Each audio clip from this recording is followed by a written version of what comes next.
एक पिता बात नहीं करता तो उस बेटी को बड़ा कष्ट होता है, बड़ा कष्ट होता है। एक बार को माँ बोले या ना बोले तो बेटी को चलता है, कोई लगता नहीं, लेकिन बेटी जो है ना पिता का जिगर का टुकड़ा होती है।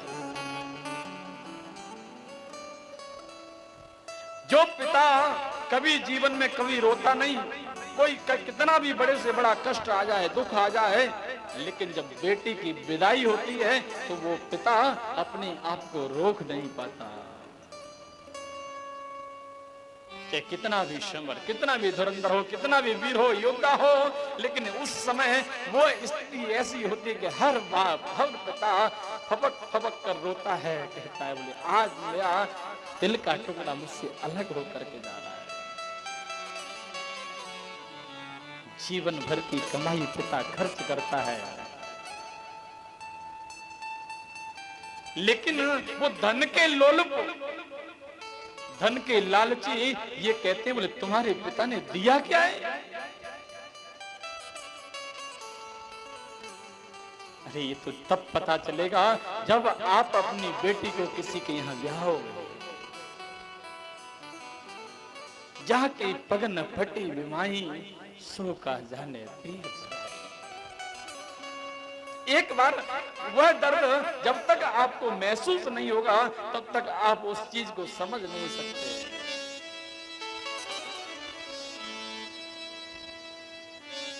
उसके बाद में जीवन भर कमाई करता है पिता, लेकिन जिस समय बेटी का विवाह होता है उस समय सोचता है बोले किसी तरीके की कोई सेवा में कमी ना रह जाए, आए हुए अतिथि बारातियों का स्वागत में कोई कमी ना रह जाए, तो वो अपने वस्त्र लेना भूल जाता है, लेकिन सामग्री जुटाता रहता है बोले कोई कमी ना हो। उसके बाद भी हाथ जोड़ के खड़ा रहता है, बोले समधी जी अगर कोई त्रुटि रह गई हो तो क्षमा करना, बोले मैं अब इस असमर्थ हूं। हाथ जोड़ के खड़ा रहता है। समधि का मतलब समझते हो क्या होता है? सम कहते हैं बराबर को, धी कहते हैं बुद्धि को।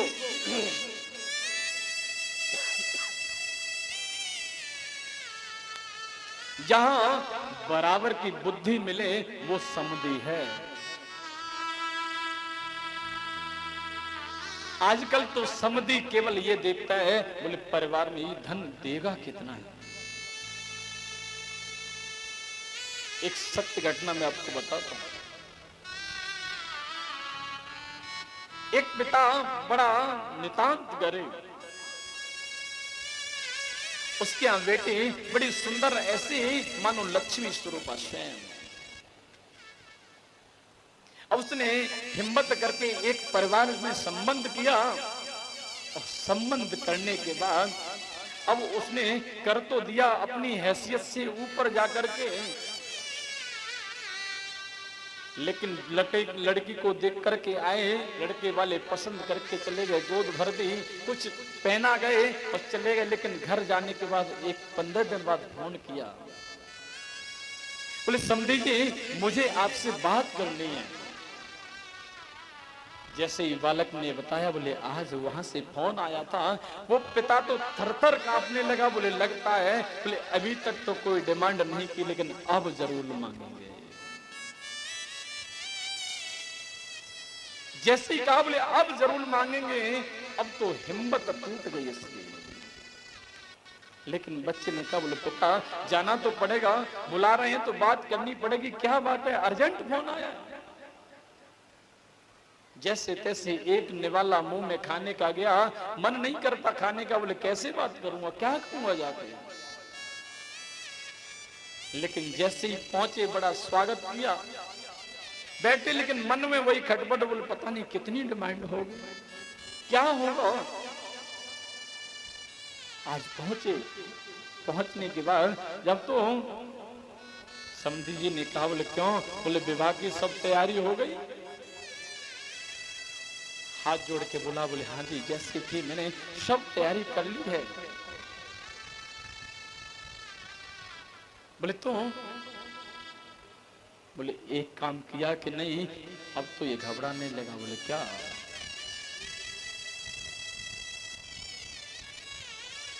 बोले कहीं से ऐसा मत कर लेना कि कर्जा लेकर के तुम मेरे घर दहेज में दो और उस बेटी को साथ में भेजो, वो ऐसी बेटी मुझे पसंद नहीं।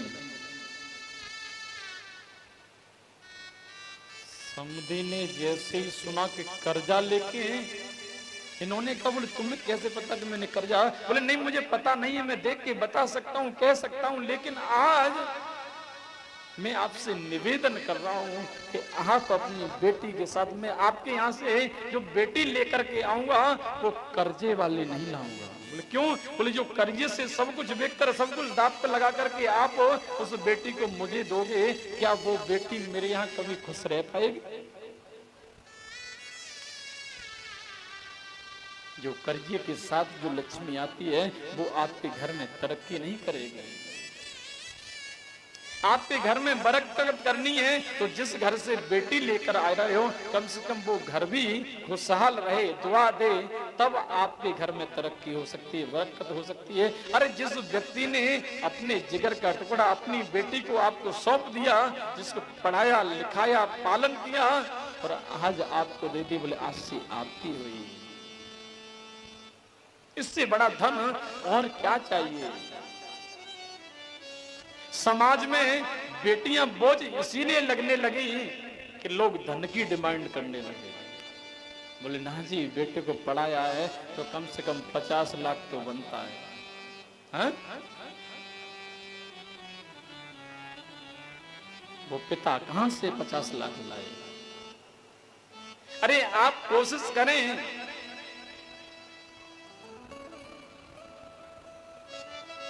विचार करें।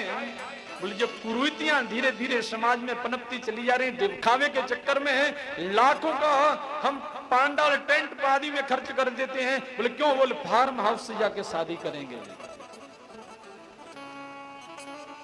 और आपको बता दूं कि जब वर आता है ना, तो उस वर के आने से हमारा घर पवित्र होता है। वो वर उस समय पुरुष नहीं होता, मां साक्षात विष्णु का स्वरूप होता है। वो कन्या कन्या नहीं होती, उस समय लक्ष्मी का स्वरूप होता है। इसका हम कन्यादान करते हैं, पूजन करते हैं, पैर छूते हैं, पैर धोते हैं, पैर पूजते हैं। हमारे यहाँ गांवों में अभी भी परंपरा है, वो किसी भी वर्ग में कहीं भी कोई कन्या का विवाह हो और हर वर्ग कन्यादान करता है।